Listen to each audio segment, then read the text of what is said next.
अस्सलाम वालेकुम नाज़रीन, हम आपको दिखाने जा रहे हैं मुल्तान शहर में सिख मज़हब या सिख हेरिटेज और सिख जो दौर हुकूमत था उससे रिलेटेड जो यहाँ पे मॉन्यूमेंट्स हैं।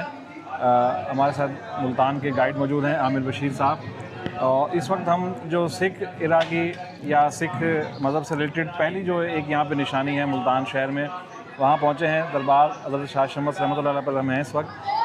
आमिर भाई जी बताइएगा हमें क्या दिखाने जा रहे हैं आज। सर हम दिखाएंगे दरबार गुरुद्वारा थड़ा साहब, जहाँ पे बाबा गुरु नानक साहब जब मुल्तान तशरीफ़ लाए थे तो वो इस जगह पे आके बैठे थे और उस बैठने की वजह से उसको गुरुद्वारा थड़ा साहब कहते हैं। वो हम दिखाएंगे, वो दरबार के अहाते के अंदर। ठीक है, चलते हैं फिर अंदर। चलें सर।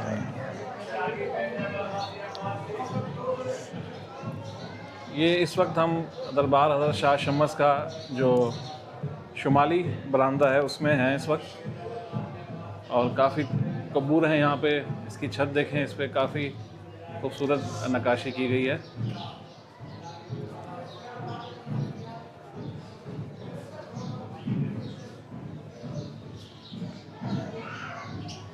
जी डॉक्टर साहब, जी। ये गुरुद्वारा थड़ा साहब जो है इस जगह को कहते हैं, लेकिन कुछ लोग जो मौखिक है वो कहते हैं कि वो जो बाहर वाला थड़ा है वो है।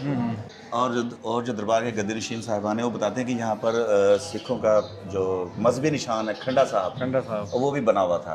तो बाबा गुरु नानक जी जब मुल्तान है तो यहाँ तशरीफ़ रखी थी, बैठे थे वो। तो उसके बाद रंजीत सिंह के दौर में, जब रंजीत सिंह का दौर है तो सिखों के जत्थे के जत्थे यहाँ पर हाजिरी देने आना शुरू हो गए। उसके बाद अब आप देख रहे हैं दरवाज़ा, वो तंग दरवाज़ा है। जी जी। तो उसी एक दरवाजे से मुसलमान और सिख इकट्ठे आते थे, तो लड़ाई झगड़े का अंदेशा रहता था। तो महाराजा साहब ने ये जो मशरकी दरवाजे से हम दाखिल हुए हैं, ये उन्होंने खुलवाया कि सिख यहाँ से दाखिल हों और मुसलमान उस दरवाजे से। ठीक ठीक। अच्छा, ये बहुत कम लोगों को मालूम है कि यहाँ पे गुरुद्वारा थड़ा साहब हुआ करता था। जी, बहुत कम लोगों को मालूम है, लेकिन इकबाल कैसर साहब ने जो किताब लिखी है सिख हिस्ट्री पे, उसमें इसका जिक्र है इस जगह का, गुरुद्वारा थड़ा साहब का।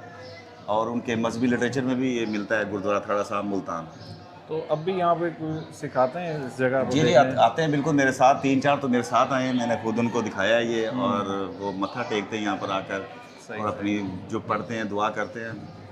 तो अब वक्त के साथ साथ कोई बज़ाहिर निशानी मौजूद नहीं, रही बज़ाहिर इस निशानी, बात की? इसकी बज़ाहिर निशानी थी या 1850 में ना अंग्रेज़ों ने ये बंद करवा दिया था। क्योंकि लड़ाई झगड़े का अंदेशा रहता था हर वक्त सिखों का और मुसलमानों का। तो उन्होंने नक्शे अमन ना हो, उन्होंने फिर ये गुरुद्वारा बंद करवा दिया था। सही जी। तो नाज़रीन, ये जो सिख मज़हब से रिलेटेड पहली साइट थी मुल्तान में, गुरुद्वारा थड़ा साहब, जो कि अभी हमें आमिर भाई ने दिखाई है।